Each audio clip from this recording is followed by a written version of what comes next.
berapa jumlah anak yang akan dia rencanakan, dan juga merencanakan berapa jarak kelahiran dari anak pertama, kedua, dan ketiga tersebut. Dan untuk itu dia juga berhak mendapatkan informasi lengkap tentang kesehatan reproduksinya. Jadi dia berhak memperoleh pelayanan untuk memutuskan apakah hak reproduksinya ini bisa dia kerjakan atau tidak sesuai dengan keadaan kesehatannya. Dan juga dia berhak mendapatkan pelayanan kesehatan reproduksi yang dibutuhkan kalau memang ada permasalahan dengan hak reproduksi itu dan alat reproduksinya. Dalam suatu kehamilan kita harus merencanakan kehamilan yang baik, di mana kita mengharapkan kehamilan ini akan menghasilkan buah hasil kehamilan yang menghasilkan manusia yang bermanfaat bagi lingkungan, bagi diri sendiri, bagi keluarga, dan tentu saja bagi agama kita. Nah, untuk itu perencanaan kehamilan harus direncanakan dengan baik, dengan alasan anak merupakan titipan Tuhan yang harus dijaga dan dipenuhi hak dan kebutuhannya, sehingga sangat dibutuhkan kesiapan dari orang tua untuk proses kehamilan dan persalinan dan mendidik anak selanjutnya. Kemudian, agar seorang ibu dapat melaksanakan kehamilan dan persalinan yang aman, maka ibu itu harus sehat dalam awalnya dan juga mendapatkan pelayanan kesehatan sehingga tumbuh kembang janin yang berkualitas itu akan tercapai. Kemudian untuk mendapat pelayanan tersebut juga bertujuan untuk mendeteksi kalau ada masalah-masalah yang didapat sebelum kehamilan, selama hamil, dan pasca bersalin dan dalam membesarkan buah hatinya tersebut. Ini adalah gambaran kehamilan yang normal, di mana yang ideal itu hamil dengan penuh cinta kasih. Hamil memang yang direncanakan, tidak ada kehamilan yang tidak direncanakan. Seperti gambaran kedua, kehamilan yang tidak diinginkan itu akan merupakan masalah bagi si ibu dan juga masalah bagi keluarganya.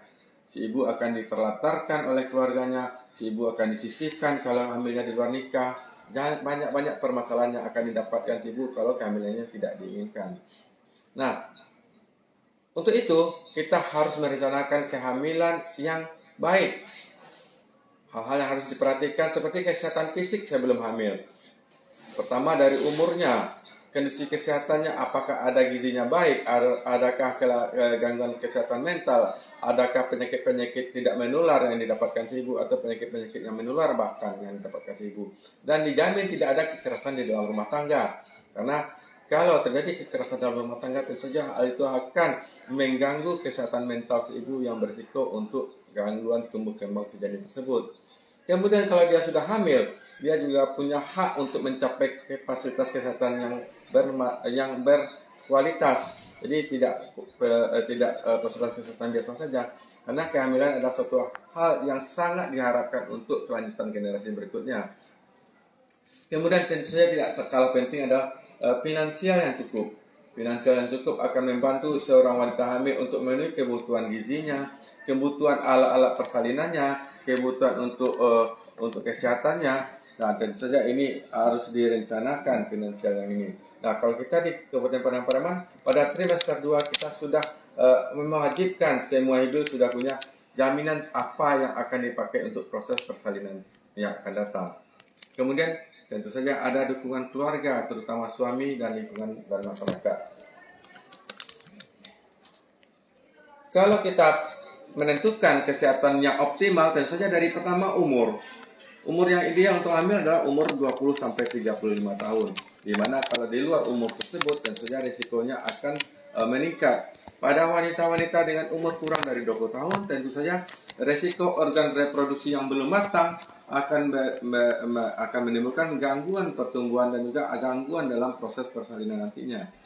Nah, apalagi wanita dengan usia yang lebih dari 35 dengan penyakit-penyakit degeneratif yang sudah terjadi kerusakan dari organ-organ dalam tubuhnya, tentunya kehamilan akan menambah beban yang akan menambah kerusakan tersebut.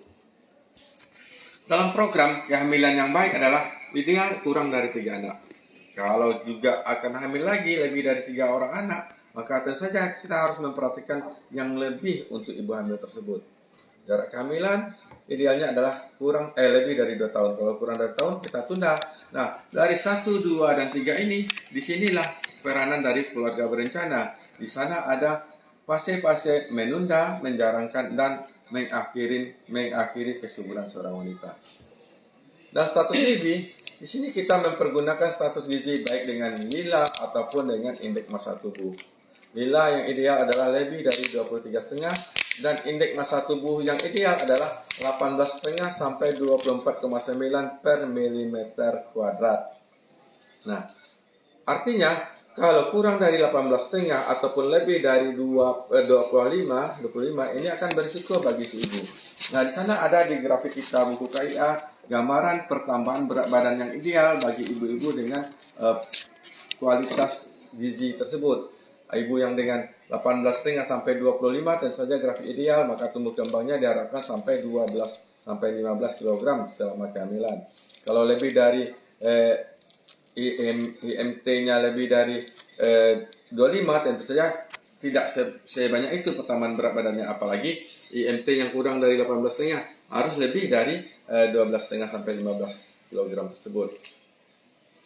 Kemudian tidak ada salahnya kita juga menggali proses persalinan yang lama dan kehamilan yang lama. Kalau ini merupakan kehamilan kedua atau ketiga.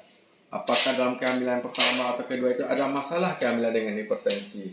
Apakah ada masalah dengan proses persalinan yang lama? Apakah ada gangguan dalam masa nifasnya? Tentu saja ini adalah riwayat persalinan yang dahulu yang harus kita gali. Ibu-ibu dengan riwayat persalinan yang jelek, maka mungkin saja akan berulang dengan kehamilan sekarang. Karena itu kita harus screening untuk mendapatkan komplikasi yang mungkin terjadi pada kehamilan sekarang dan kita mengatasinya. Kemudian kondisi kesehatan pada saat ini, idealnya tidak punya kesehatan masalah dengan kesehatan penyakit menular ataupun penyakit tidak menular. Seperti tidak menular, HB-nya harus baik. Tidak ada HIV, tidak ada penyakit DM, hipertensi, jantung, ataupun kesehatan jiwa. Bahkan tidak ada gangguan pada thalassemia atau hemofilia yang merupakan penyakit menurun yang herediter. Untuk menjaga kesehatan gizi, tentu saja tadi Bu Onin sudah mengulas bahwasanya kita memerlukan kesehatan dengan jumlah asupan gizi yang cukup. Kalau dahulunya kita 4 sehat 5 sempurna, kita sekarang sudah memakai dengan prinsip adalah makanan yang bervariasi. Ya, tidak 4 sehat 5 sempurna, tapi adalah makanan yang bervariasi. Mengkonsumsi pangan yang beraneka ragam, membiasakan pola hidup bersih dan sehat, kemudian melakukan aktivitas fisik yang cukup seperti slide Ibu Eneng yang terakhir, mempertahankan dan memantau berat badan yang optimal, seperti slide yang tadi bahwasanya ada IMT sehingga pertambahan berat badannya sesuai dengan bagaimana keadaan sebelum dia hamil tersebut. Kondisi-kondisi kesehatan yang sangat kita perhatiin adalah anemia, kekurangan gizi, obesitas, diabetes mellitus, dislipidemia, gangguan hiperkoagulasi, penyakit jantung, hipertensi, gagal ginjal, dan penyakit tiroid, dan juga ada penyakit asma, SLE, keganasan, malaria, TORS, TB, dan hepatitis. Nah, ini akan kita bahas satu persatu. Anemia. Anemia adalah suatu keadaan HB atau kadar HB yang kurang dari 12 gram persen pada wanita hamil. Kalau wanita tidak hamil kurang dari 13 gram persen. Jadi berbeda antara wanita hamil dengan wanita tidak hamil. Kenapa seperti itu? Karena pada wanita hamil itu terjadi sedikit pengenceran. Kalau dahulunya pada tidak hamil ada 5 liter jumlah cairan darah, maka pada orang hamil terjadi pengenceran jadi 6 liter jumlah darahnya. Karena adanya hemodilusi tersebut. Nah, kalau dia mendapatkan suatu keadaan anemia, tentu saja dia dengan tanda-tanda pucat, kemudian adanya lesu 5L ini, kemudian sering pusing dan mata berkunang-kunang. Nah, kalau kita mendapatkan anemia pada kehamilan, tentu saja akan beresiko untuk terjadi pertama. Tentu saja anemia akan mengganggu sirkulasi gizi dari ibu ke janin, maka akan terjadi pertumbuhan janin yang terhambat. Berat badan bayi lahir rendah, bayi lahir sebelum waktunya, atau bayi mengalami kelainan bawaan. Dan juga ada anemia pada bayi baru dilahirkan. Dan bagi ibu, tentu saja dengan adanya HB yang kurang yang menimbulkan kemampuan untuk kontraksi rahim itu akan berkurang juga, maka berisiko untuk terjadi perdarahan saat melahirkan. Kemudian ada kekurangan gizi. Tadi kita membahas bahwasanya gizi yang ideal itu dengan nilai lebih dari 23,5 dan indeks massa tubuh antara 18,5 sampai 24,9. Kalau gizi kurang, tentu saja Lila dengan kurang lebih 23,5 dan indeks massa tubuh kurang dari 18,5. Nah, apa resikonya kalau seorang wanita mengalami kekurangan gizi saat dia hamil? Sama seperti tadi bahwasanya gizi identik dengan kemampuan tubuh mencukupi asupan bagi bayi dan dirinya sendiri. Maka bayi-bayi yang dikandung oleh ibu yang dengan indeks gizi yang rendah, tentu saja dia juga akan mengalami anemia pada ibu dan janin. Kemudian kontraksi rahim akan sangat jelek pada saat dia proses persalinan, akan menemukan perdarahan, keguguran, mudah menderita penyakit infeksi, dan bayinya juga berat badan lahir rendah, prematur, dan juga bisa-bisa saja dia lahir dengan kematian. Untuk itu, gizi seimbang yang beraneka ragam tadi harus dipertimbangkan dan harus diperhatikan oleh seorang ibu. Ada tabel gizi yang di buku KIA, jadi kembali kita bahwasanya ibu hamil kita kalau sudah hamil diwajibkanlah sebagusnya membaca buku KIA. Mungkin kita akan melakukan tanya jawab ataupun evaluasi apakah dia sudah membaca dan mengerti mengenai buku KIA yang dibawa-bawanya tersebut.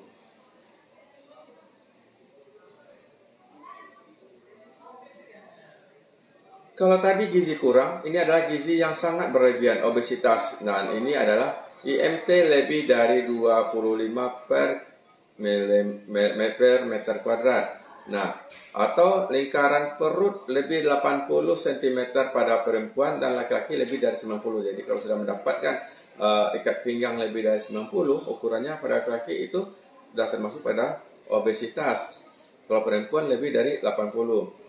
Tidak gitar Spanyol lagi, tapi sudah seperti karung ya. Tanda-tandanya terdapat timbunan lemak di atas dada, di leher, di muka, di lengan, di pinggang, panggul, paha, dan tentu saja penumpukan lemak visceral atau lemak yang ada di dalam rongga abdomen. Sehingga seakan-akan gemuknya di tengah, jadi sentral ya gemuknya.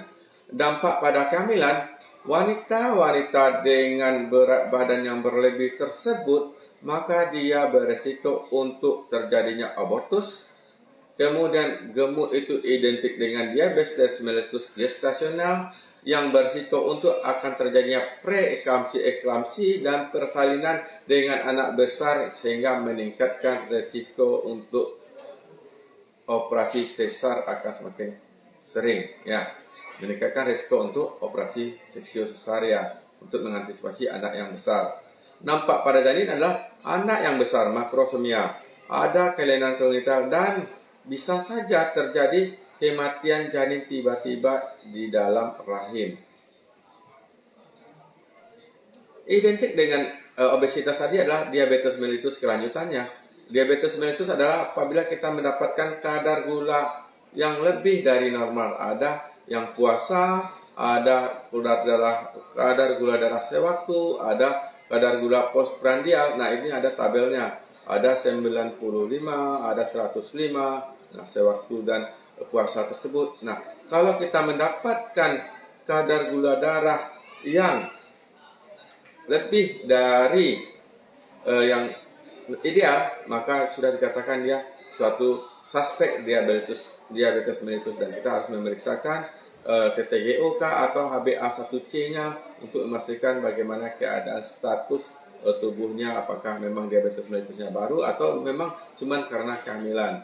Nah, wanita-wanita dengan diabetes mellitus sama dengan diabetes mellitus pada wanita atau orang yang lain adalah mempunyai trias 3 seperti haus-haus, banyak makan, dan sering kencing. Haus-haus, lapar-lapar, kencing-kencing.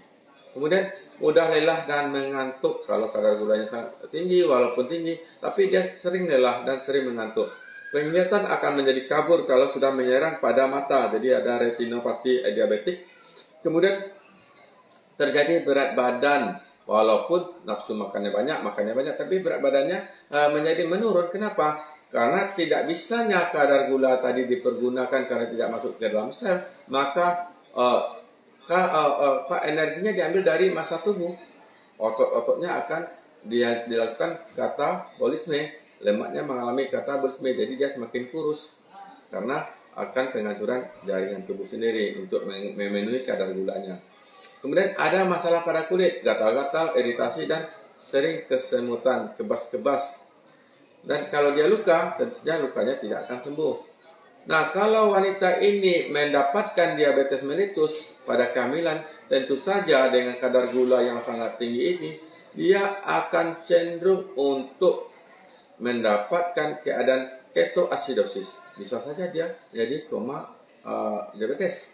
Kemudian juga kalau dampak jangka panjangnya adalah bayinya akan menjadi lebih besar atau makrosemia, atau bisa saja bayi yang meninggal tiba-tiba pada saat hamil karena kadar gula darah yang tiba-tiba menurun.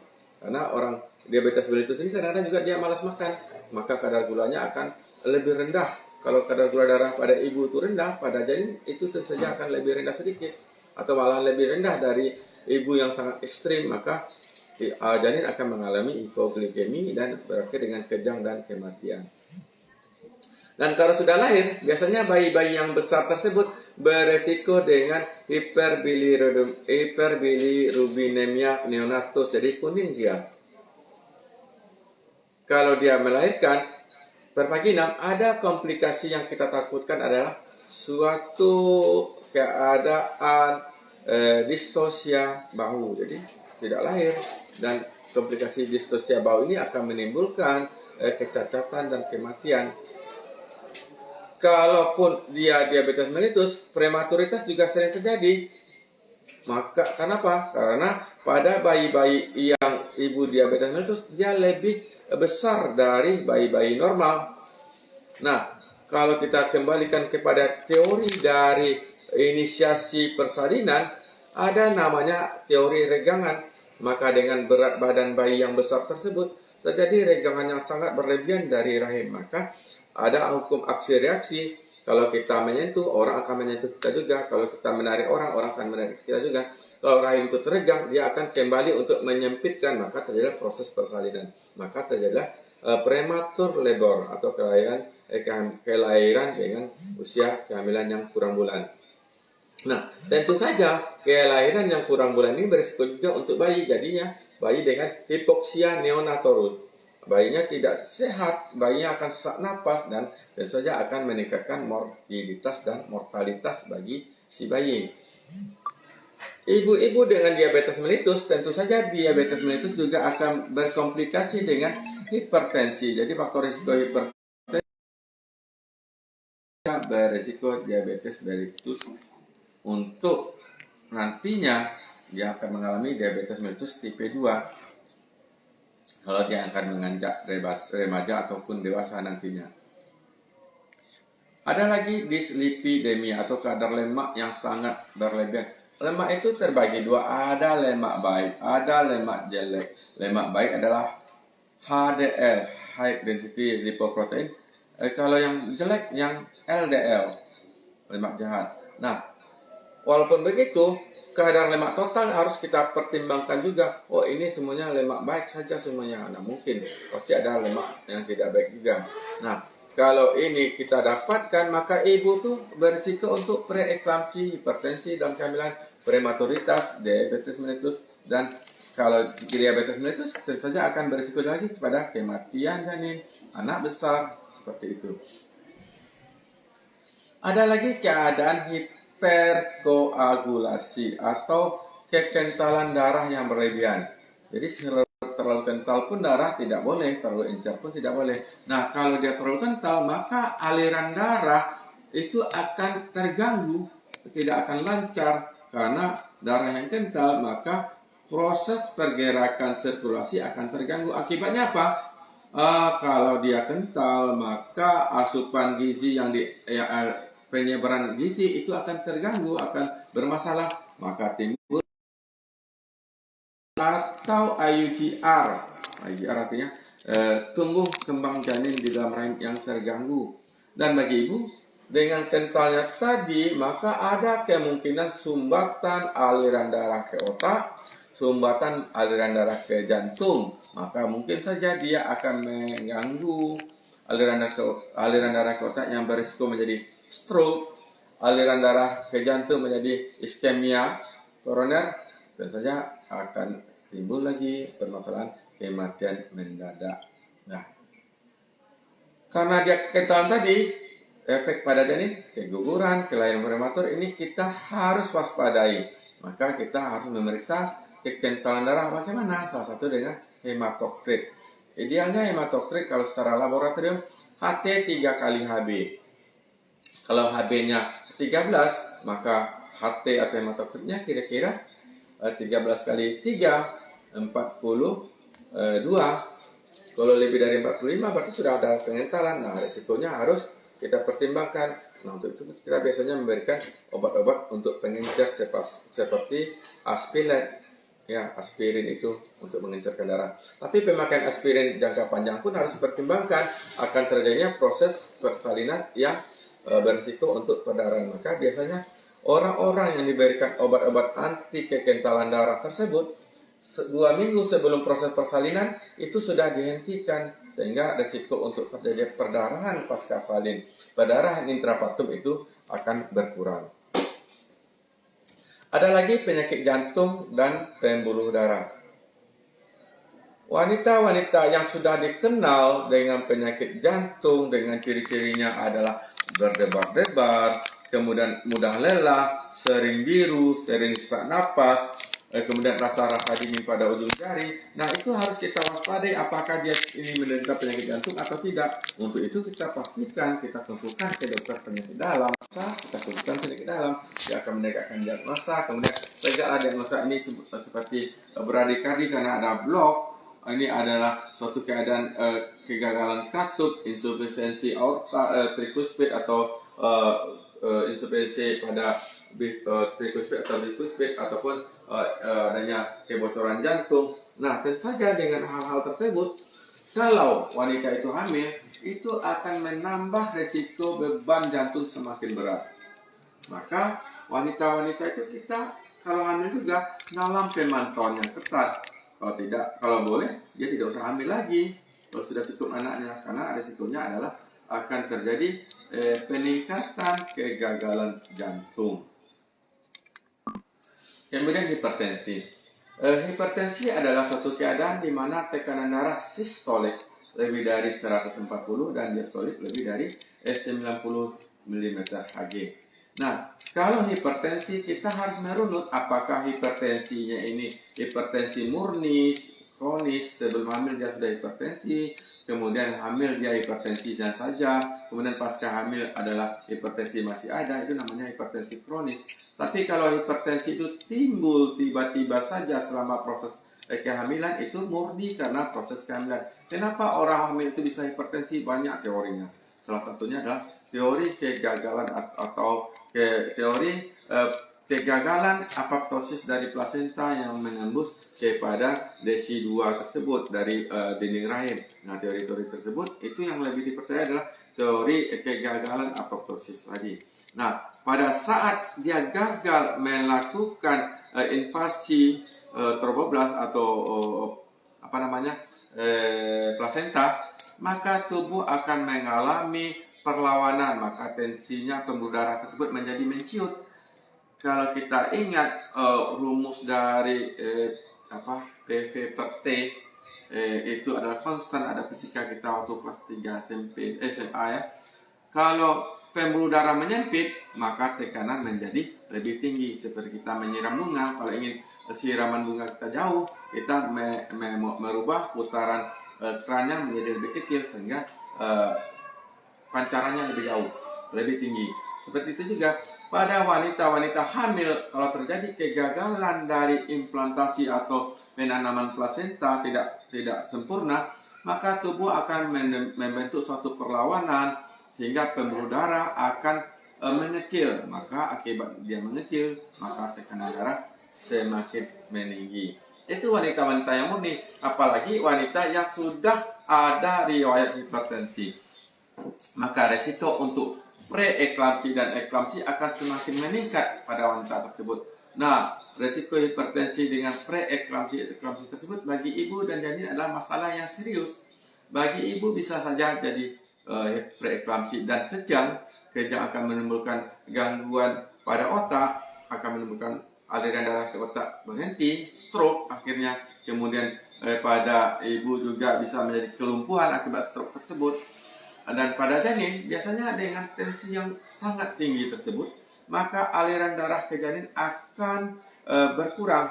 Maka timbullah masalah janin dengan berat badan lahir rendah, kemudian bayi lahirnya prematur, kemudian bayinya bisa mengalami gangguan yang serius aliran darah sehingga akan timbul kematian dalam rahim. Dan pada ibu, jantung yang dipaksakan untuk memenuhi kebutuhan tubuh karena aliran darahnya berkurang, maka dia akan memompa lebih sering, maka jantung bekerja lebih berat, akan timbul takikardi atau frekuensi jantung lebih dari normal yang dirasakan sebagai jantung berdebar-debar bagi ibu.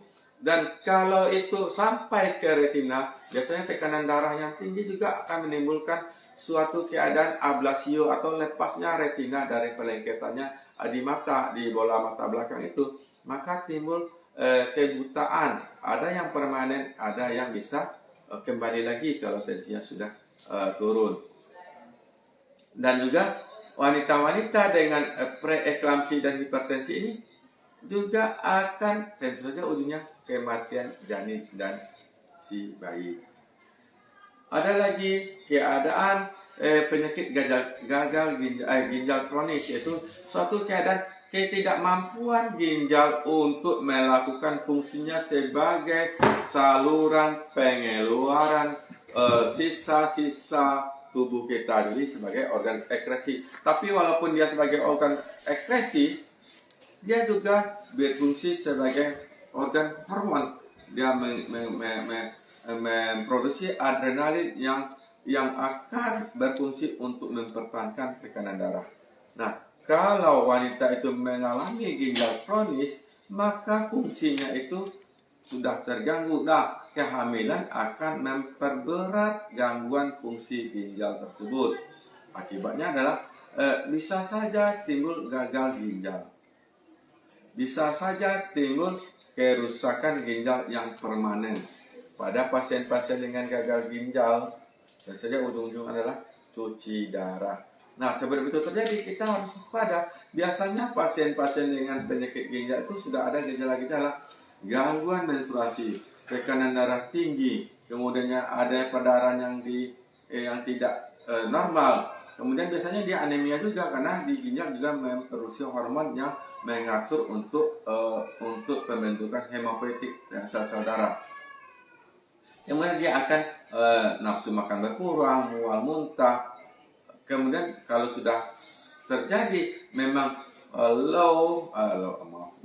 loss protein, tentu saja akan terjadi penurunan tekanan onkotik intravaskular. Nah, akan menimbul pudar pada jaringan terutama tungkai awalnya sampai kepada mata. Ada lagi yang sering kita abaikan adalah penyakit tiroid, baik itu hipotiroid ataupun hipertiroid, semuanya sama-sama bermasalah.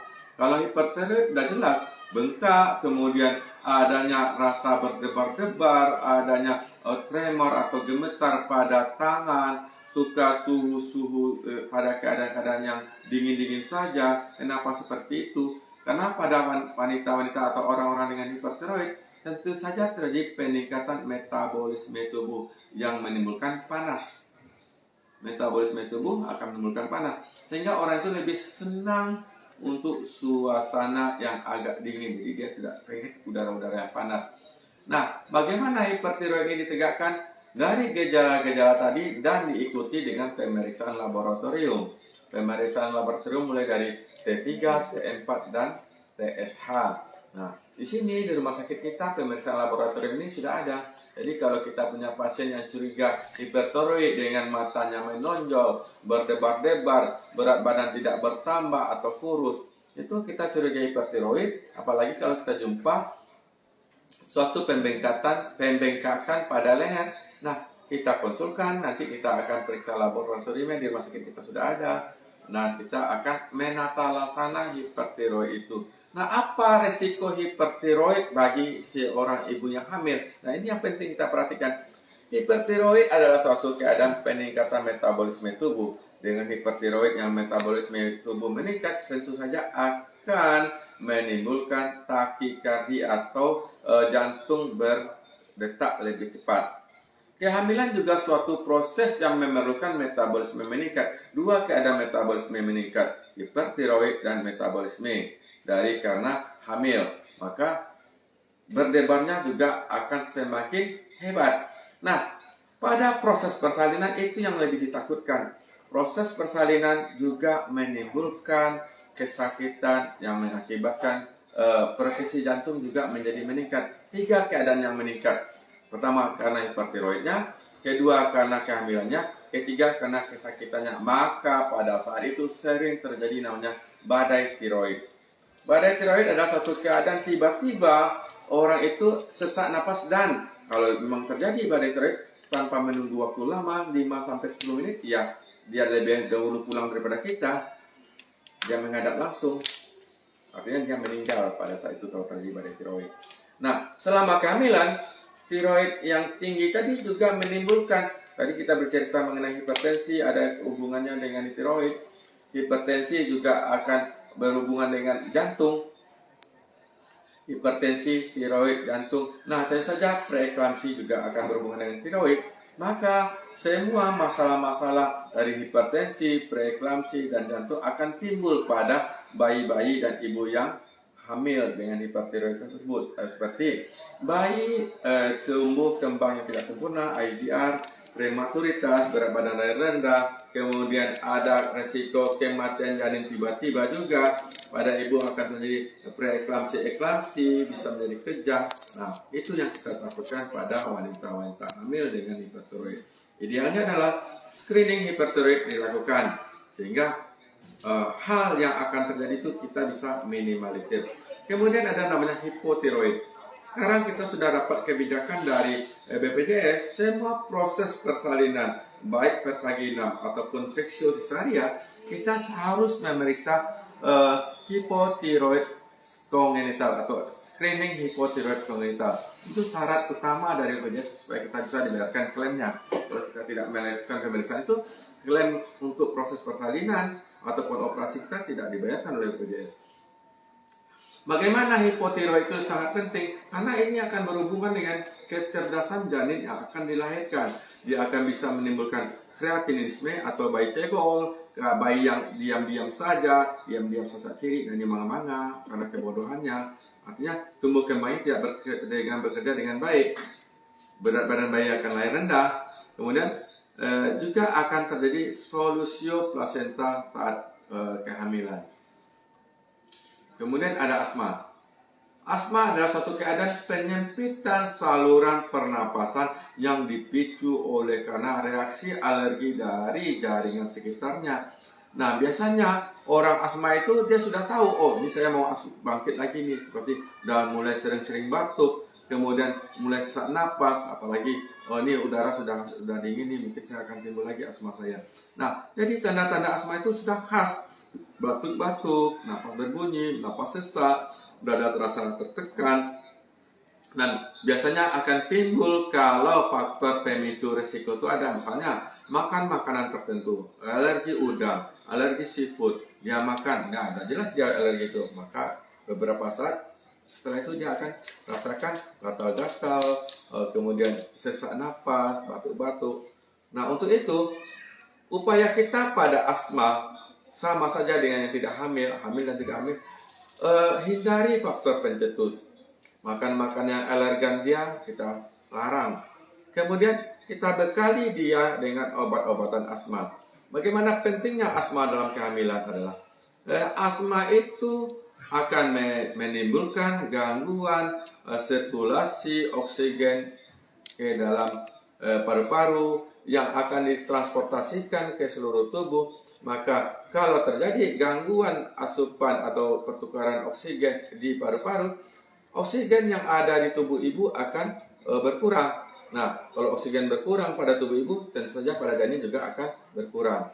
Nah, akibatnya adalah ibu-ibu yang mengalami asma yang berulang selama kehamilan berisiko untuk mendapatkan kehamilan dengan berat badan lahir rendah bagi bayinya atau prematuritas atau akan terjadi keguguran pada kehamilan awal. Nah, Bagi ibu, tentu saja hamil adalah suatu beban. Hamil adalah suatu masalah tersendiri di mana dengan adanya bertambah besarnya rahim yang akan mendorong sekat rongga dada atau diafragma, kemudian ditambah dengan asmanya, maka sesaknya semakin hebat. Maka orang asma dalam kehamilan serangannya lebih hebat dibandingkan orang asma yang tidak hamil. Nah, untuk itu kita harus menstabilkan kondisi, harus mengadakan suatu penyuluhan untuk orang itu bahwasanya asma boleh hamil dalam pemantauan. Ibu harus melakukan pemantauan diri sendiri untuk menghindari alergen. Penderita asma yang mengalami serangan yang berulang, maka tentu saja beresiko untuk proses persalinannya. Proses persalinan yang membutuhkan tenaga yang hebat untuk mengedan pada wanita-wanita asma, tentu saja kemampuan itu tidak ada lagi. Maka mungkin dengan asma itu resiko terjadinya peningkatan angka sesaria itu akan semakin meningkat. Kita lanjutkan. Nak bosan nak bu? Kok masih ada bahan banyak di bawah? Boleh mau minum dong? Ya boleh diminum boleh deh. Mantap. Kering. Maaf ya. Nah, ada lagi namanya kalau kami angkatan remaja tahun 80, ada nama film Lupus, Rian Hidayat bintangnya. Lupus, bagus, ada bukunya serial Lupus dulunya. Tapi ternyata kalau kita lihat ada nama penyakitnya, sindroma lupus erythematosus, namanya bagus tapi sangat menakutkan. Apa itu sindroma lupus erythematosus? Adalah suatu keadaan di mana sistem pertahanan tubuh itu melawan tubuh kita sendiri. Jadi pada saat seorang manusia itu diserang oleh penyakit, tubuh akan membuat tameng untuk perlawan. Nah, tameng yang dia buat itu akan menyerang dirinya sendiri. Jadi senjata makan tuan lah pada lupus ini.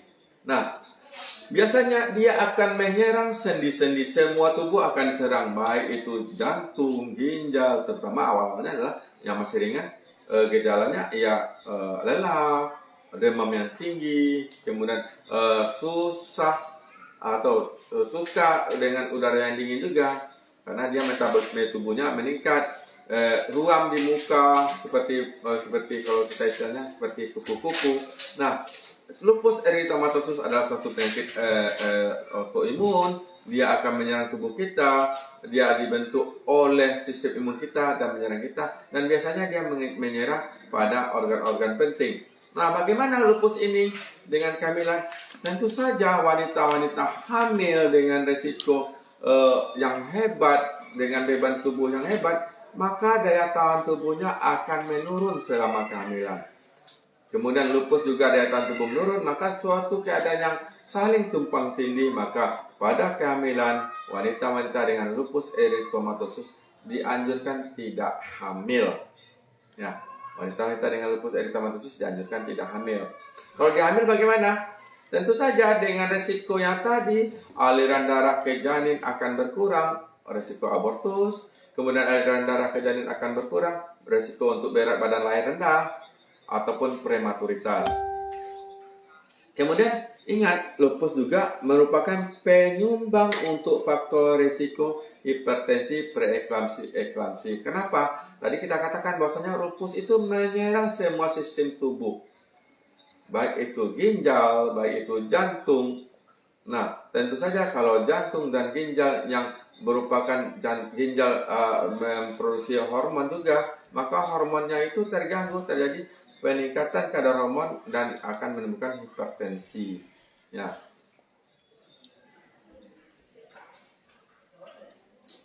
Ini ada lagi suatu keadaan keganasan. Bisa nggak orang kanker itu hamil? Ternyata tidak dianjurkan. Kenapa? Karena pada wanita-wanita kanker, tentu saja yang utama adalah mengobati kanker. Apa itu kanker? Kanker adalah suatu keadaan di mana terjadinya pembelahan sel yang berlebihan dan tidak normal. Jadi kalau misalnya ayam beranak ayam beranak itia, itu tidak lagi anak ayam tapi anak itia. Nah, orang kanker adalah yang awalnya adalah telur ayam, kemudian telur itu berubah menjadi telur bebek. dan berubah jadi telur angsa, dan itu tidak dikontrol lagi oleh ayamnya, maka terjadi pertumbuhan perbanyakan sel yang tidak normal, dan itu akan menyerang lagi kepada tubuh si pemilik kanker tersebut. Kenapa? Dia mempergunakan semua metabolisme zat gizi untuk pertumbuhan kankernya itu, pertumbuhan dirinya kanker. Maka rata-rata wanita-wanita kanker dengan pertumbuhan sel-sel kanker, dia mengalami anemia. Walaupun tidak terjadi perdarahan, tapi dia anemia. Kemudian, kanker itu juga tergantung lokasinya. Gejalanya tergantung lokasi. Kalau kanker pada payudara ganas sabala. Kalau kankernya pada rahim, terjadi perdarahan yang tidak normal. Kalau kankernya pada saluran pencernaan, terjadi berak berdarah, berak seperti tai kambing. Kemudian bisa tidak berak. Kemudian kalau ada tai lalat yang di muka, tai lalatnya bertambah besar, gatal-gatal, berdarah. Nah, itu tentu saja merupakan ciri-ciri ini kita curiga kepada kanker. Yang pastinya adalah dilakukan pemeriksaan patologi anatomi, diambil jaringannya, kemudian kirim ke labor, jelas apa jenis sel yang tumbuh tersebut. Nah, orang-orang dengan penyakit kanker utamanya adalah life saving. Kita berusaha memperpanjang usia harapan hidup pada wanita-wanita tersebut dengan memberikan obat-obat kemoterapi ataupun memberikan pengobatan dengan radioterapi. Nah, pengobatan dengan kemoterapi, pengobatan dengan radioterapi tentu saja itu akan menyerang sel-sel muda. Sel-sel muda yang diserang itu termasuk sel-sel bakal janin. Kita tahu janin melakukan pertumbuhan perkembangan organogenesis maksimal pada 25 minggu pertama. Setelah itu bukan organogenesis tapi adalah cukup pembesaran saja. Jadi pembentukan ini bakal tangan, ini bakal ginjal, ini bakal mata, ini bakal yang lain-lain itu pada usia kehamilan 25 minggu itu dianggap sudah selesai job-jobnya, sudah selesai screeningnya. Ini tangan, ini ginjal, ini rambut, ini mata. Nah, kalau saat pembentukan itu terjadi gangguan, maka tidak selesailah pembagian itu. Maka timbul kecacatan pada anak yang mengalami gangguan pertumbuhan tadi. Nah, kanker adalah membunuh sel-sel muda, maka ada risiko untuk timbulnya kecacatan yang lebih pada janin. Bisa saja abortus atau cacat dalam tumbuh kembangnya. Nah, kalau kita hentikan, tentu saja itu akan menimbulkan keganasan atau pertumbuhan kanker semakin hebat. Kalau misalnya orang kanker itu mendapatkan terapi, kemoterapi, kita memakai istilah paket 1, 2, 3, berapa paket, 4 paket, 5 paket, 6 paket. Nah, kalau dihentikan paketnya, tentu saja schedule itu tidak berjalan, ada kesempatan tumbuh lagi kanker yang baru. Sehingga orang-orang dengan keganasan atau kanker tidak boleh hamil, dianjurkan tidak hamil lagi.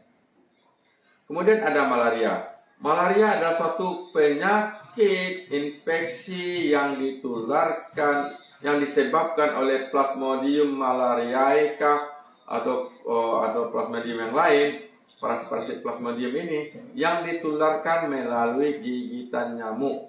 Kita tidak yakin nyamuk tidak ada. Kalau dulu saya pernah KKN di daerah Batu Sangkar sana, kita beli obat nyamuk, mereka tertawa. Kenapa? Di sana saja, jangankan kita tidak pakai jaket, tidak tahan, apalagi nyamuk. Artinya pada keadaan yang udara sangat ekstrim dingin, nyamuk juga tidak ada. Pada daerah ketinggian nyamuk tidak ada. Nah, kita daerah rendah panas seperti ini, tentu saja nyamuk sangat banyak, apalagi banyak rawa-rawa. Maka kemungkinan timbulnya penularan malaria pada kita sangat besar. Nah, kalau malaria ini ada dan kita terserang oleh malaria, apa yang diserang? Yang diserang adalah sel-sel darah merah. Karena plasmodium itu akan tumbuh dan berkembang di sel-sel darah merah. Dia masuk ke dalam sel, kemudian dia melakukan perkembangan dan memecah sel. Setelah dia cukup, dia pecah sel. Maka tentu saja sel-sel darah merah yang pecah tadi akan menimbulkan sel darah merah yang kurang dalam tubuh dengan istilah anemia. Jadi bukan karena dampak toksin malaria saja yang akan menimbulkan komplikasi, tapi sel darah merah yang banyak pecah tadi juga menimbulkan komplikasi anemia. Nah, wanita-wanita dengan anemia tentu saja resikonya sama seperti tadi anemia dalam kehamilan. Akan berisiko menjadi abortus, prematuritas, berat badan lahir rendah. Kemudian juga akan berisiko untuk perdarahan intrapartum ataupun pasca salin. Ada lagi TORS. Kalau kita bercerita TORS ini adalah singkatan dari toxoplasmosis, other infection, rubella, cytomegalovirus, dan herpes simplex. Jadi TORS ini adalah singkatan dari 4 penyakit.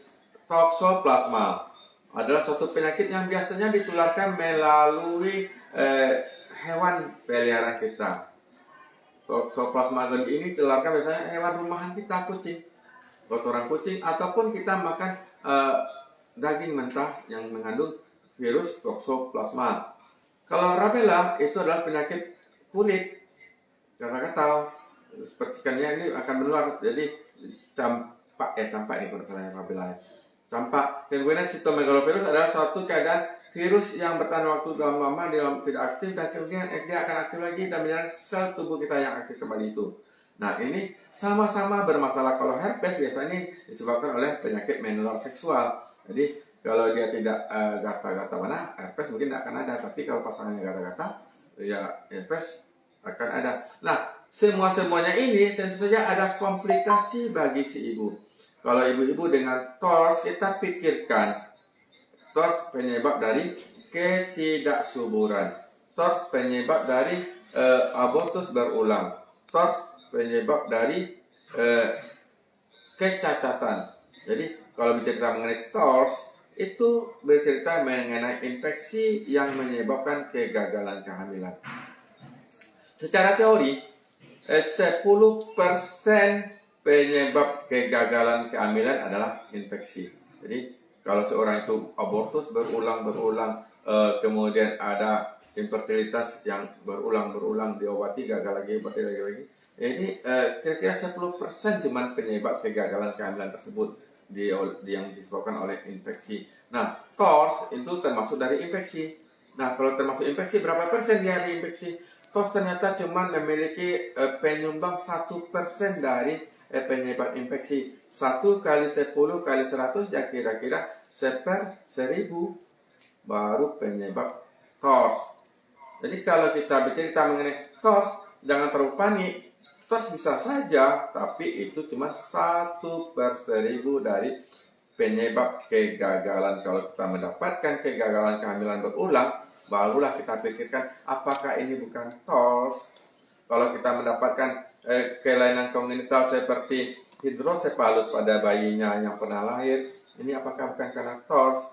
Nah, itu yang ideal adalah kita screening TORS. Tapi tentu saja, mohon maaf, screening TORS bukan paket BPJS. Screening TORS bukan paket asuransi. Kalau kita melakukan screening TORS, ya biayanya kira-kira 2-3 jutaan. Tapi kalau kita mendapatkan itu TORS, maka kita juga akan menyesal kenapa kita tidak berobat dahulu sebelum kita hamil. Nah, untuk itu, kalau kita pengen screening yang baik, screening TORS merupakan suatu screening yang dianjurkan bagi pasangan usia subur atau bagi pasangan catin. Ada lagi tuberkulosis. Tuberkulosis adalah suatu penyakit infeksi yang disebabkan Mycobacterium tuberculosa. Mycobacterium tuberculosa ini akan fokus primernya di paru-paru. Jadi tidak ada langsung TB Challenger kalau tidak melalui paru-paru. Tidak ada langsung menjadi TB tulang punggung atau gibus kalau tidak melalui TB paru-paru. Tidak ada TB kulit kalau tidak melalui TB paru-paru. Tidak ada TB otak kalau tidak melalui TB paru-paru. Karena itu, TB paru adalah fokus primer dari Mycobacterium tuberculosis. Bagaimana dia cara menyerangnya? Tentu saja dengan droplet inhalasi atau dari isapan ataupun dengan makan makanan sisa mengandung bekas makan orang yang dengan TB tersebut. Nah, wanita-wanita dengan Mycobacterium tuberculosis atau TB itu ada yang aktif atau yang sudah istirahat atau dalam penyembuhan. Tapi walaupun aktif, walaupun beristirahat, paru-paru yang sudah rusak oleh karena infeksi tadi tentu saja tidak akan sesempurna, tidak akan sesehat, tidak akan sekuat paru-paru yang tidak rusak.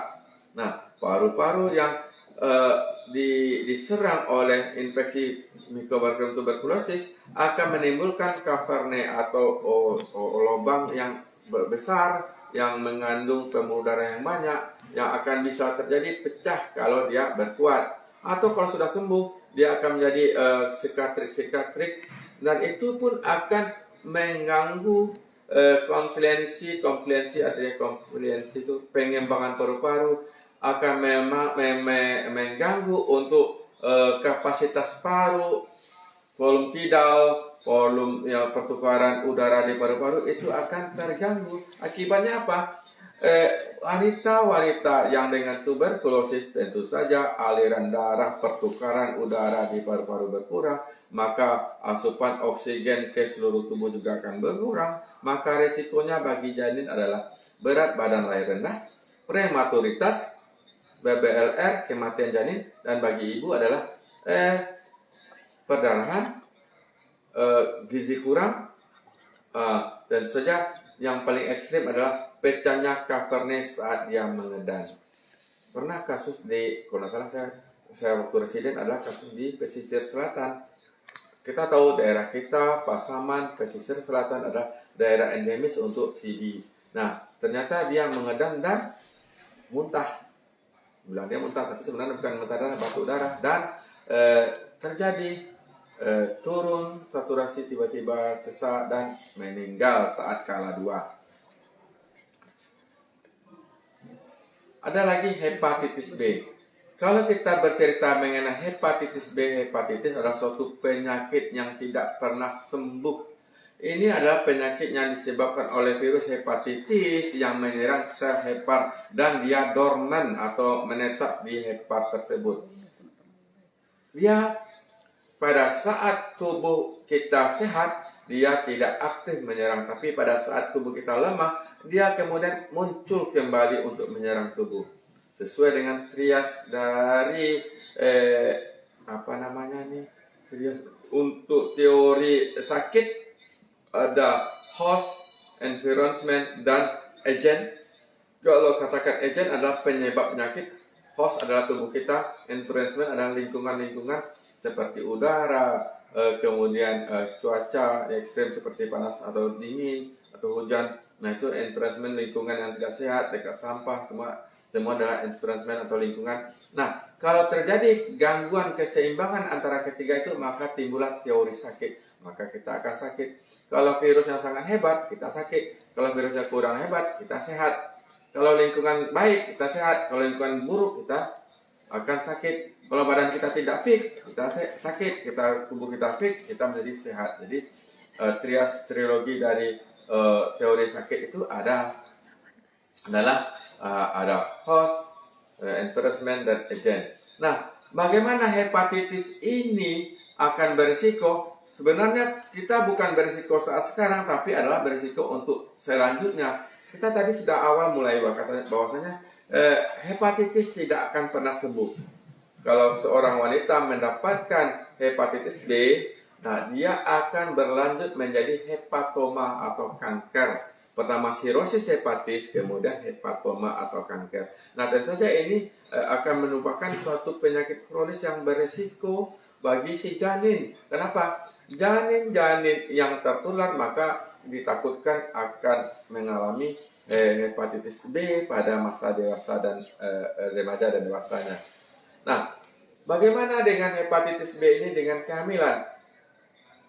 Selama kehamilan, kalau dia mendapatkan hepatitis B, tentu saja mual dan muntahnya berlebihan, akan mengganggu asupan gizi bagi janin. Dan kalau dia hamil tidak ada mual dan muntah, adalah proses persalinan dan membesarkan janin yang akan kita takutkan. Pada wanita-wanita dengan hepatitis B, kalau dia hamil, dia tidak akan menularkan janinnya dari hepatitis B. Karena apa? Angka kemungkinan terjadi penularan partikel dari ibu ke janin intrauterin itu sangat sedikit, walaupun ada tapi sangat sedikit karena ada barrier atau penghalang dari uteroplasental, aliran darah dari uterus ke janin itu ada penghalangnya, jadi virus itu tidak melewati barrier. Tapi pada saat proses persalinan, pada saat membesarkan tumbuh kembang janin, itu akan berisiko untuk terpapar dengan cairan tubuh si ibu. Nah, hepatitis B menular melalui cairan tubuh. Darahkah, lendirkah? Nah, pada saat dia melewati melewati jalan lahir, tentu saja dia ada kemungkinan terpapar dengan lendir vagina yang masuk ke dalam kerongkongan, kemudian masuk ke saluran cerna, dan itu mungkin saja mengandung virus hepatitis B. Maka janin akan kemungkinan menderita hepatitis B pada saat dewasa nantinya. Atau pada saat kita operasi, janinnya terisap lendir atau terisap darah. Jadi kita harus hati-hati pada saat melahirkan bayi dengan seksual cesarean pun dia bisa terpapar dengan virus hepatitis B dari darah si ibu. Maka juga akan berisiko untuk virus hepatitis B menyerang pada bayi pada saat dewasa. Atau pada saat dia menyusui bayinya menyusu, ternyata payudaranya lecet pada puting dan mengeluarkan darah dan isap oleh bayi, dan itu juga akan menimbulkan risiko untuk tertular. Maka pada ibu-ibu dengan hepatitis B, proses melahirkannya bisa saja pervaginam dengan syarat proses pervaginam itu tidak lama, tidak ada terjadi pecah ketuban sebelum waktunya. Jadi pecah ketuban cuma terjadi pada kala 2. Sehingga paparan lendir serviks, lendir vagina terhadap janin akan sangat sedikit. Kemudian pada saat seksual cesarean pun kita harus hati-hati supaya jangan darah dari ibu terhisap oleh janin. Pada saat menyusui pun harus hati-hati, ibu tidak boleh menyusui kalau terjadi lecet pada payudara. Kemudian ada sifilis.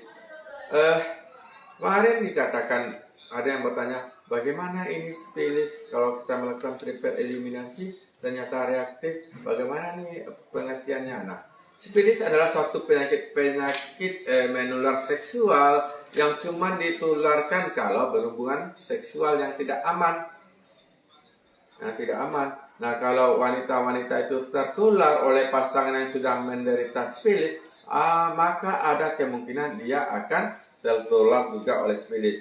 Nah, tanda-tandanya apa? Adanya luka dan tukak sekitar anus dan kelamin. Ini pada laki-laki. Pada wanita tidak ada seperti itu. Dia cuma ada lendir saja. Bercak merah telapak kaki, telapak tangan, ke punggung, vagina, kebotakan. Kemudian ada juga tanpa gejala. Bisa saja ada apa-apa, ternyata ada bakteri sifilis di vaginanya. Ada guma di hidung, ada guma di laki-laki, ada giginya, ada yang berbelah, ada matanya keratitis yang kering saja, dan masalah saraf tersiap yang kebas-kebas. Nampak ruam pada kulit. Nah, peningkatan. Halo. Nah, sifilis ini tentu saja berdampak pada ibu dan janin. Kalau pada janin adalah akan berisiko menjadi sifilis kongenital, akan berisiko untuk lahir mati, berisiko untuk abortus. Kemudian pada ibu akan menimbulkan juga masalah dengan organ intimnya, keputihan, sakit-sakit pada organ intim. Nah, itu tentu saja akan menimbulkan ketidaknyamanan. Nah, kalau kita mendapatkan suatu hasil triple eliminasi, kemarin ditanyakan bagaimana ini?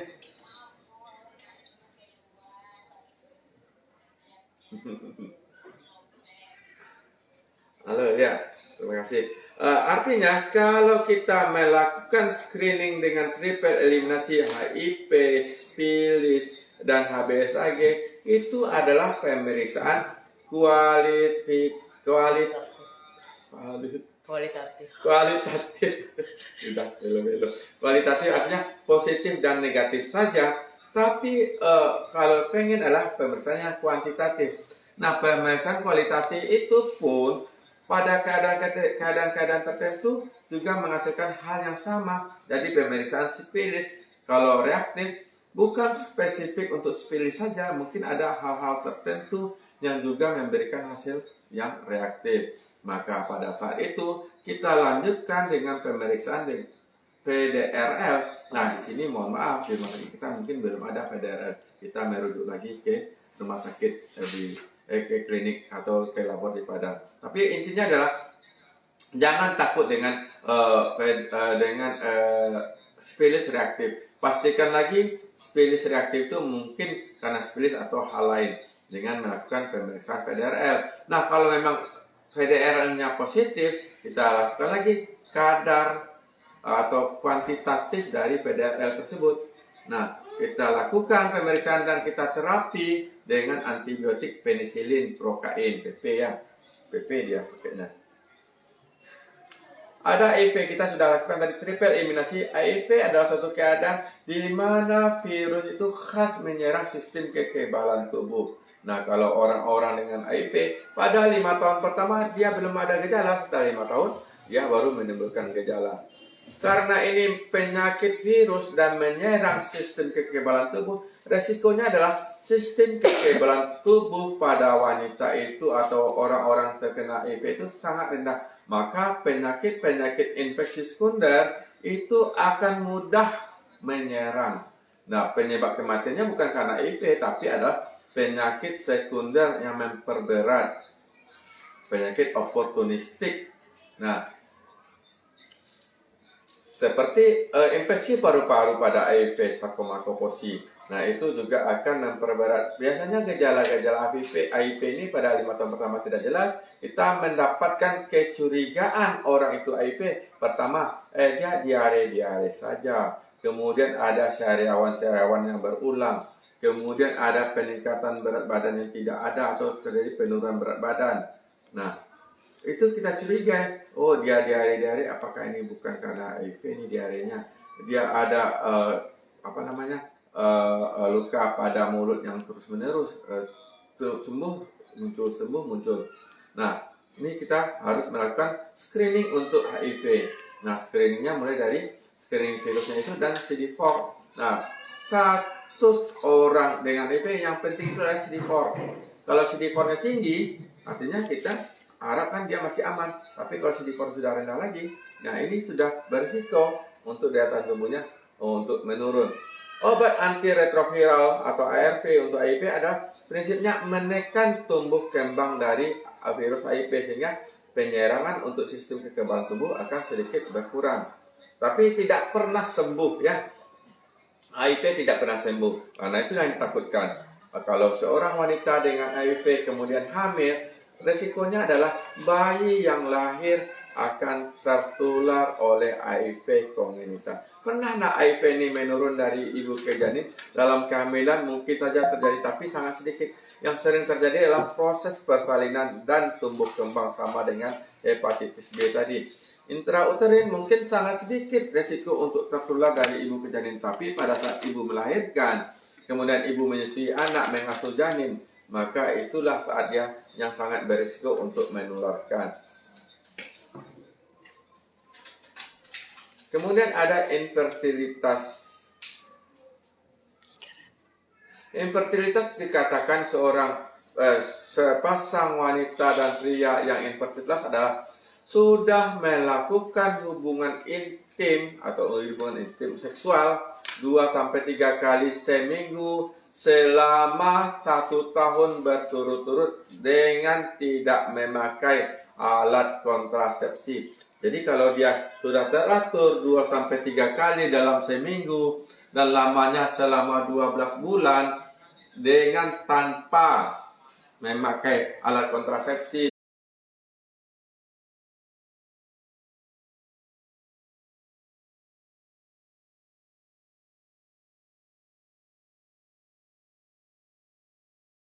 kemudian ada juga penyakit menular seksual seperti HIV, ada hepatitis B. Nah, jadi itu yang bahan kita hari ini, mudah-mudahan bisa diterima, bisa mengerti. Kalau ada pertanyaan kita buka sesi tanya jawab, silahkan bertanya. Ya Bu Meria, terima kasih. Oh boleh kira.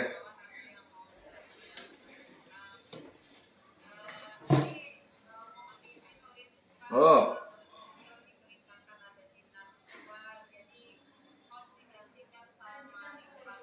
Ya boleh.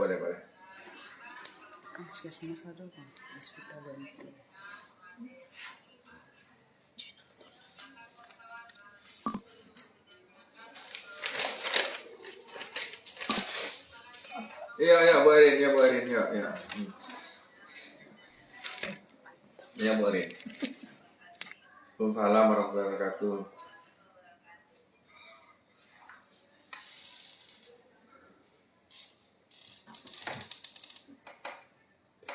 Halo peserta semua, boleh saya terima konsultasi kita, terjawab kita mengenai materi ini, atau di luar materi ini boleh juga, kita bebas kok. Ini ada chat satu. Kalau sudah hamil bagaimana Pak? Payudara sudah membesar dan menghitam Pak. Apa itu normal Pak? Nah, terima kasih. Saya siapa nih? Apa? Pertanyaan dari TikTok. Pertanyaan dari TikTok. Oh. Ayo. Iya, boleh. Boleh. Apa itu pertanyaannya? Saya tidak bisa baca. Coba baca. Cica lihat pertanyaan di chat. Kita lihat chat room sebenarnya. Kita lihat chat room kita, obrolan. Oh. Kita lihat chatnya. Mana? Ada apa semua? Hilang ya kawan Robi. Nah ini aja pertanyaan tadi mengenai hamil, ternyata payudaranya menghitam dan membesar. Apa itu normal Pak? Nah, ya. Kita ingat bahwasanya proses kehamilan akan melahirkan janin yang membutuhkan Ibu Kila ASI. boleh kita jawab pertanyaannya langsung dari Bapak Anies. Wanita itu hamil, maka payudara juga melakukan persiapan untuk menghasilkan air susu ibu dari mamogenesis. Mamogenesis adalah suatu proses persiapan pembentukan ASI. Maka payudara akan semakin membesar dengan adanya hormon prolaktin yang dirangsang oleh proses kehamilan tersebut. Hormon prolaktin akan menimbulkan pembesaran payudara, kelenjarnya akan berkelok-kelok dan akan menimbulkan produksi ASI. Nah, tentu saja itu normal. Kemudian, payudara yang membesar tersebut juga akan sedikit menghitam. Karena apa? Karena adanya hormon melanocortin yang ada pada wanita hamil tersebut. Wanita hamil tersebut terjadi peningkatan hormon melanocortin, maka tubuhnya mungkin sedikit menghitam, lehernya menghitam, yang ekstrim ketiak tambah hitam. Ya, banyak seperti itu. Parik tambah hitam, payudara menghitam. Nah, hormon melanocortin. Bagaimana kita membedakan dengan apakah itu suatu proses tumor atau tidak? Yang jelas kalau dia simetris kita tidak curiga. Tapi yang curiga pertama tidak simetris. Kemudian kita dapatkan benjolan lain di samping payudara membesar tersebut. Payudara membesar, kemudian ada benjolan di dalamnya, kita periksa. Dan kalau kita masih ragu, kita periksakan kepada tenaga kesehatan. Ini ada normal karena pembesaran payudara karena kelenjar yang membesar. Apakah ini atau disebabkan oleh karena pertumbuhan jaringan tumor yang lainnya? Karena itu, pada wanita-wanita tidak ada salahnya, walaupun ini masih gadis, pas dilakukan sadari periksa payudara sendiri.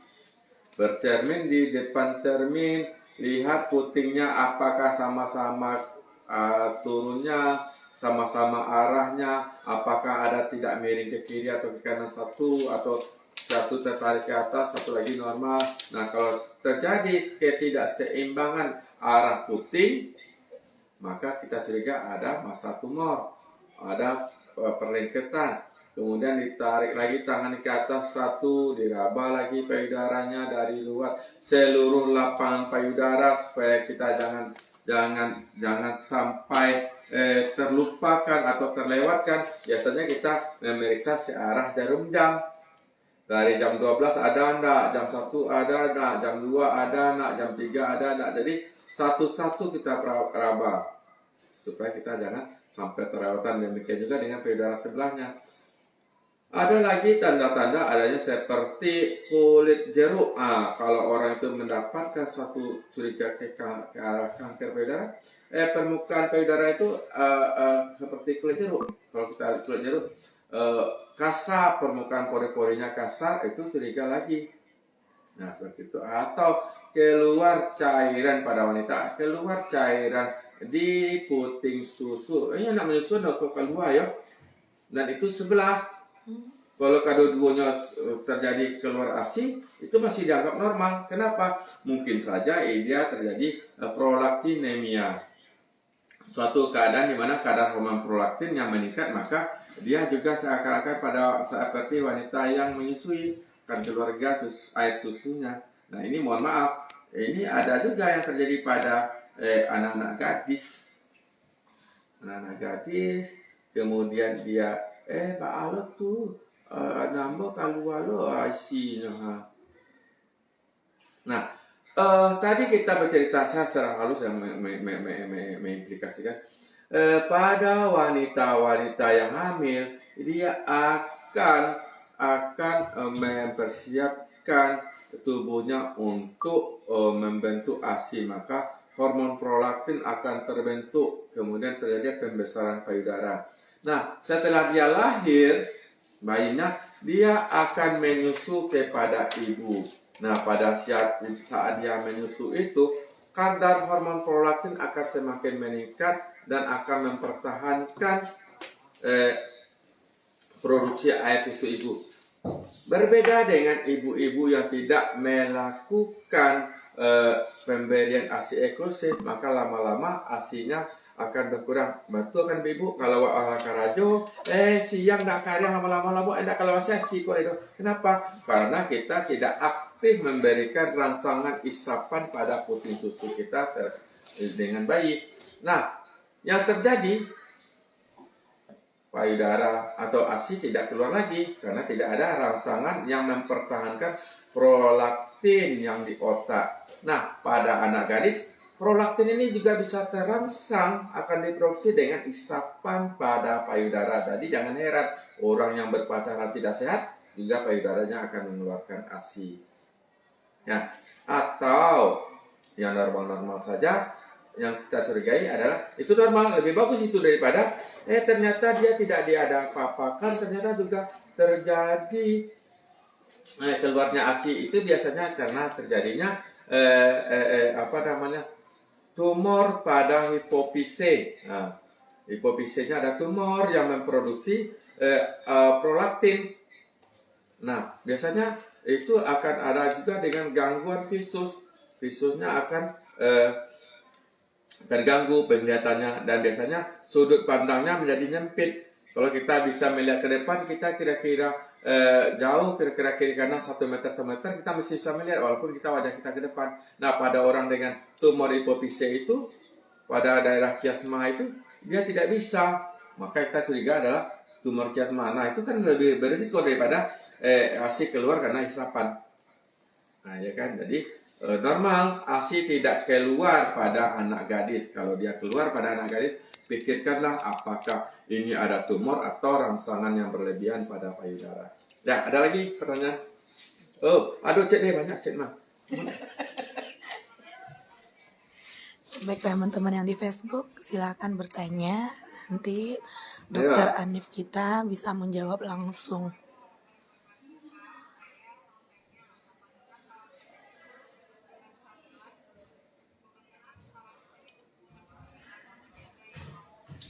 Ya.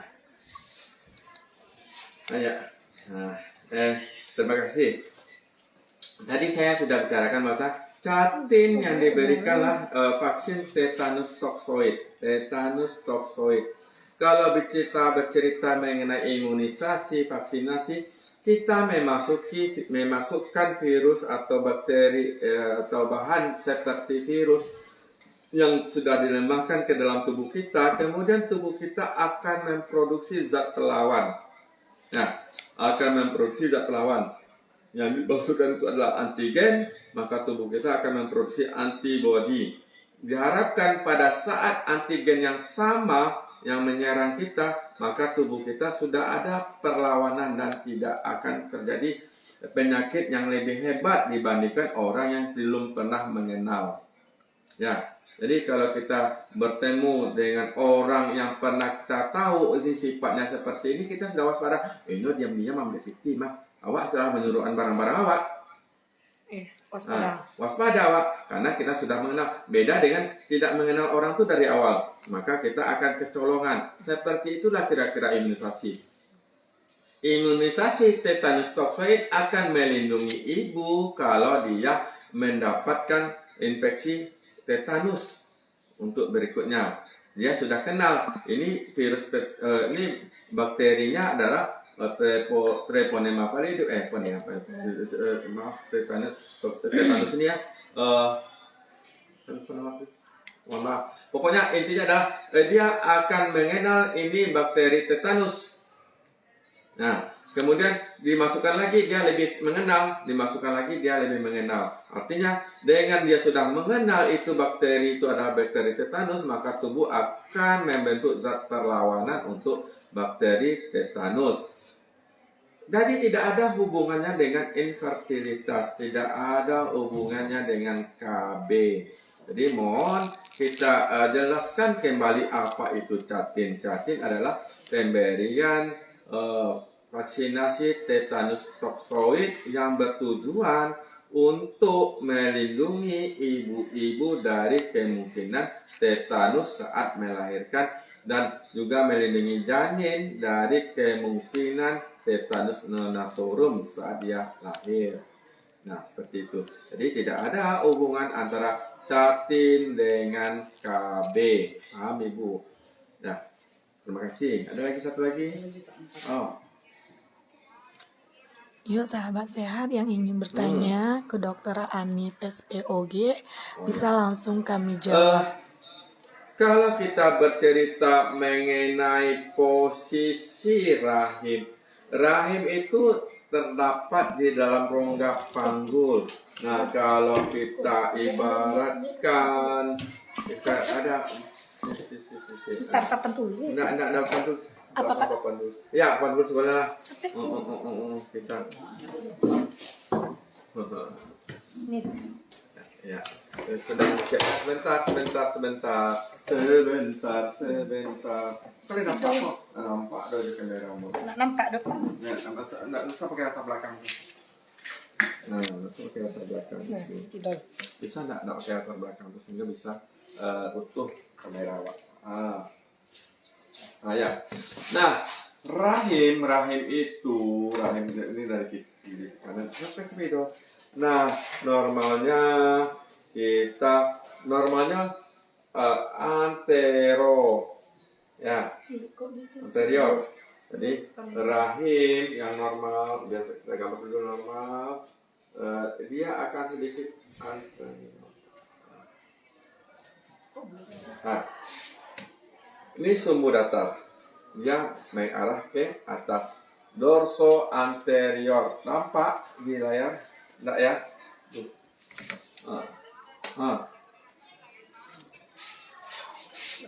Nah, ada tulisan background-nya. Background-nya hilang kan? Sudah. Nah, nampak dah. Enggak nampak. Nampak dah, ya Allah ya Rabbi. Buram.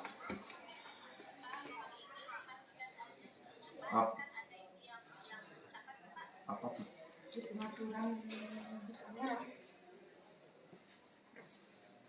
Nah, sebentar. Ini tensi untuk saya di PKRS. Karena saya pusing sendiri saya di rumah. Cynthia sama Suci. Gue sudah menjelek. Itu. Normalnya itu seperti ini. Dorso anterior ke belakang. Ini kalau kita lihat posisi wanita itu terlentang ya. Wanita itu posisi terlentang. Seperti ini ya. Ini perutnya. Dia akan sedikit ke belakang dan ke depan terbalik. Maaf. Terbalik mana pula ini? Permanen ya.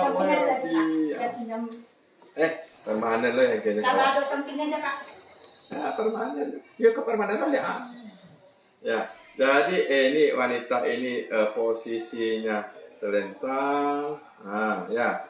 Rahim itu arahnya dari sini dorso anterior. Anterior itu arahnya maksudnya ke arah pusat.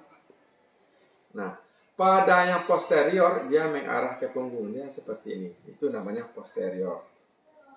Nah, tentu saja dengan anterior dan posterior ini agak sedikit mengganggu, tapi tidak begitu bermasalah untuk proses kehamilan. Kenapa? Kita tadi ada gambar bahwasanya sperma tadi ditumpahkan di sini. Dan dia akan bergerak. Nah, kalau posterior lebih bagus dia sebenarnya bergerak kalau dia tidur lebih lama. Ya kan, yang pertanyaan ini mengarahkan kenapa ya pada wanita-wanita yang posterior itu sukar hamil, bukan karena sukar hamil, itu mungkin salah satu penyebabnya. Kalau kita mencari penyebab infertilitas itu, pertama adalah kemampuan gerak sperma. Lakukan dulu analisa sperma. Analisa sperma yang penting dilakukan pemeriksaan awal. Jangan tuduh wanita yang bermasalah. Lakukanlah pemeriksaan analisa sperma dahulu. Mana tahu dia pelurunya peluru hampa yang tidak akan bisa menghamili siapa saja. Nah, ini jangan bebankan ketidaksuburan untuk wanita saja. Mana tahu pria juga bermasalah. Kita sudah tahu contohnya. Tukar juga tidak punya anak. Kenapa? Permasalahan adalah pria tidak mempunyai sperma yang bagus. Jangan salahkan wanita untuk awal. Kita harus introspeksi diri. Ketidaksuburan bisa dari pihak laki-laki, dari pihak perempuan. Anterior ataupun posterior mungkin sedikit mempengaruhi kesuburan. Jadi tidak begitu masalah. Sampai nanti maaf-maaf saja. Lakukanlah hubungan dengan secara domestik. Memang itu dianjurkan oleh agama? Kan enggak. Jadi, mohon maaf. Pertanyaan untuk posterior, anterior, arah rahim itu tidak begitu berpengaruh untuk kesuburan. Ya maaf ibu ya, itu pasti pertanyaan arah ke sana. Rahimnya posterior, bukan itu yang disebabkan ketidaksuburan.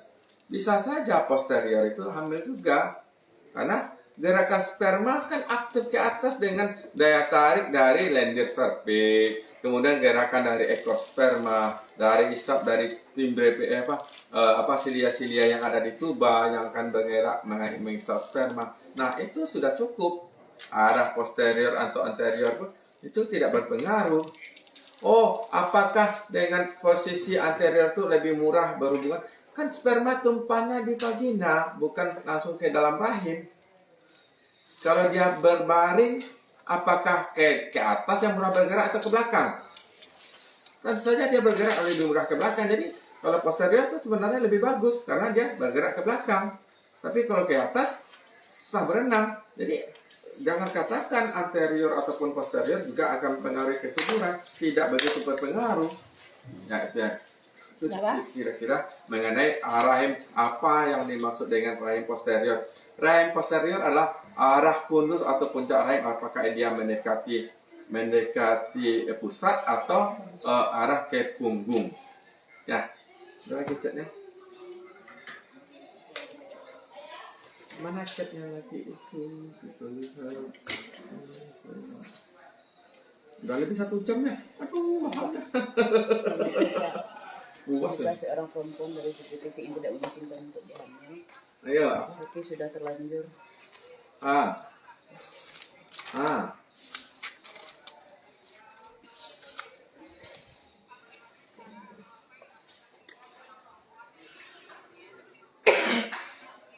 Ya, Bapak Ibu yang menonton yang ingin bertanya bisa langsung mengisi kolom komentarnya.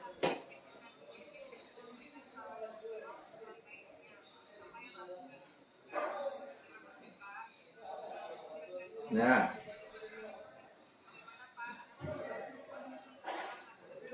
Bapak Ibu yang baru bergabung silakan bertanya dengan dokter spesialis kandungan kita, Bapak Dr. Hanif SPOG. Silakan ketik di kolom komentar. terima Nanti Bapak Hanif kasih. akan menjawab langsung. Pertama, hamil yang tidak diinginkan. Kan KTD itu hamil dengan tidak diinginkan. Hamil dengan keadaan kesehatan si ibu tidak memungkinkan. Nah, dalam prinsip hukum, kita tidak boleh melakukan tindakan-tindakan mengakhiri kehamilan. Apapun permasalahan kesehatan si ibu, itu tidak dianjurkan atau tidak ada tempatnya kita mengeluarkan hasil konsepsi dalam keadaan tidak layak hamil, tidak layak lahir. Kalau kita mendapatkan seorang wanita hamil dengan penyakit-penyakit yang menyebabkan wanita itu semakin berat penyakitnya, maka kita lebih intens atau lebih rutin, lebih intens, lebih sering untuk memantau kesehatannya, dan ini pun harus berkolaborasi dengan dokter-dokter yang kompeten untuk penyakit tersebut. Misalnya hamil dengan penyakit jantung. Nah, hamil dengan penyakit jantung, kita konsultasi dengan ahli jantung, rawat bersama dengan ahli jantung. Hamil dengan TB, kita rawat dengan dokter penyakit paru. Hamil dengan diabetes mellitus, kita rawat bersama dengan penyakit dalam.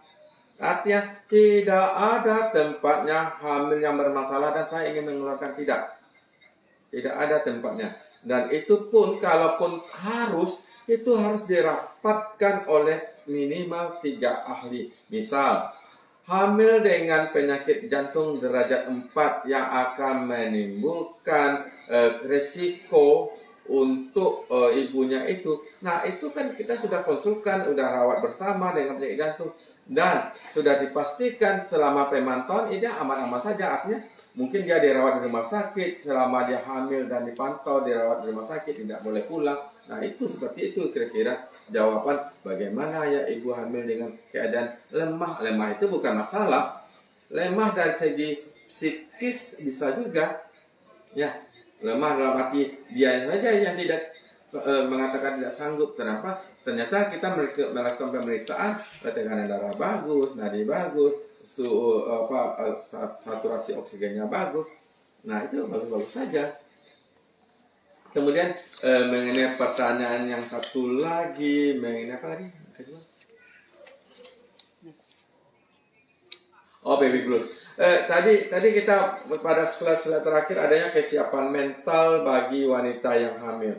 Kita tahu bahwasanya hamil adalah masalah yang berat, yang memerlukan penata laksanaan, memerlukan perhatian baik dari keluarga, baik dari suami, lingkungan. Nah, yang sering mengalami baby blues adalah pasangan-pasangan yang tidak ideal, pasangan-pasangan yang tidak saling berkomunikasi, pasangan-pasangan yang tidak didukung oleh keluarganya.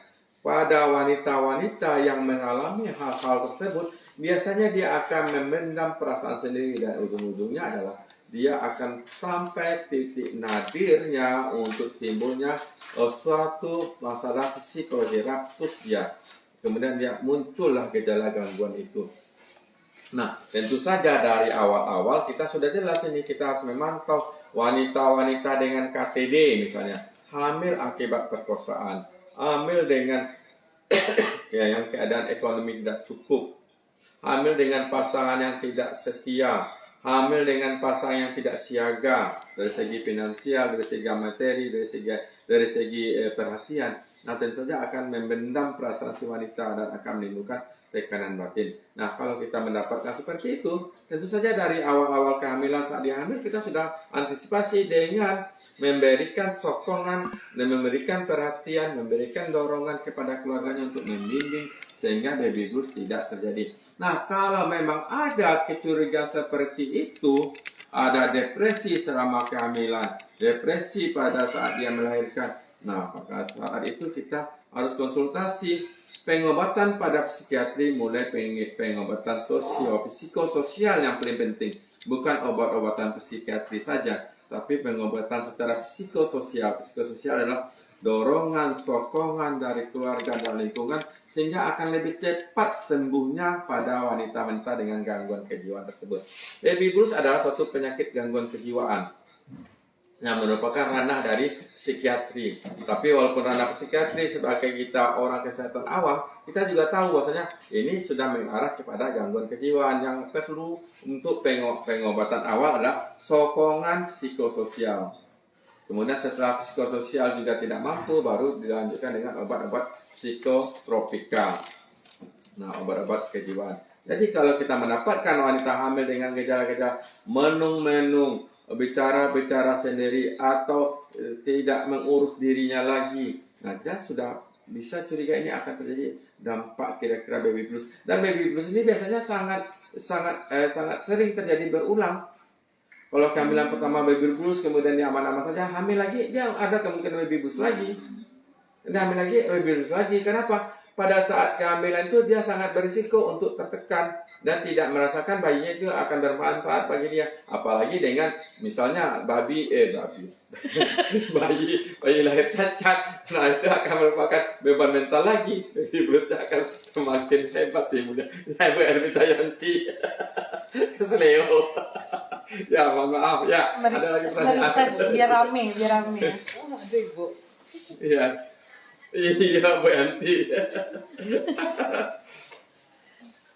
Ada lagi chat kita. Biar rame. Pak Nah. Ade semangat Bu Yanti. Ya.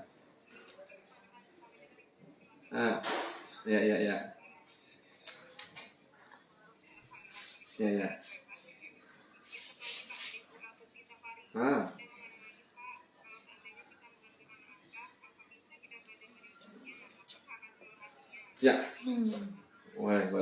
Boleh. Ya, tadi kita bercerita mengenai prinsip hormonal. Bahwasanya hormon itu bisa ditimbulkan oleh rangsangan terus-menerus. Ya, rangsangan terus-menerus. Rangsangan isapan akan menimbulkan produksi hormon prolaktin di hipofise akan meningkat. Nah, prolaktin tadi akan menimbulkan timbulnya rangsangan. Tadi kita bercerita yang sedikit menyeleneh pada anak gadis bisa keluar ASI, apalagi yang rutin disusukan oleh anaknya.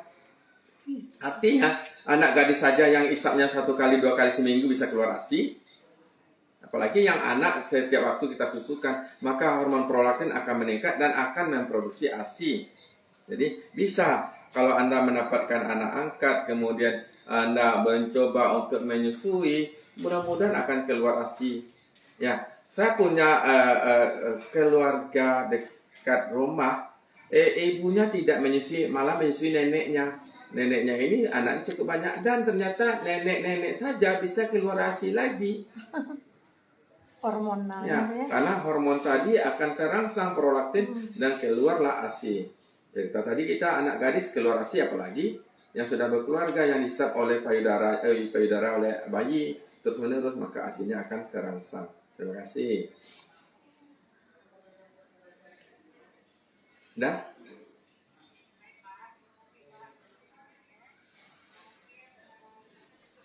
Ya. Oke, sahabat sehat, adakah sahabat sehat pertanyaan lagi? Ya. Sebelum kita Terima kasih atas mengakhiri perhatian perjumpaan kita kali dari ini. para peserta workshop kita. Makasih Bu Ermita Yanti. Mohon pamit, mau ke podi dulu deh doang. Mau siap oka tadi kasih ke tuh podi. Ya, mau pamit izinnya.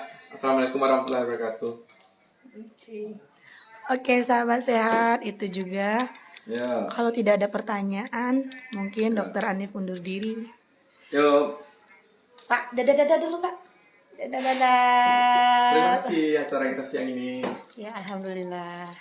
Cukup panjang ya. Panjang ya. Gue yang gue ya. 2 jam Pak. Dari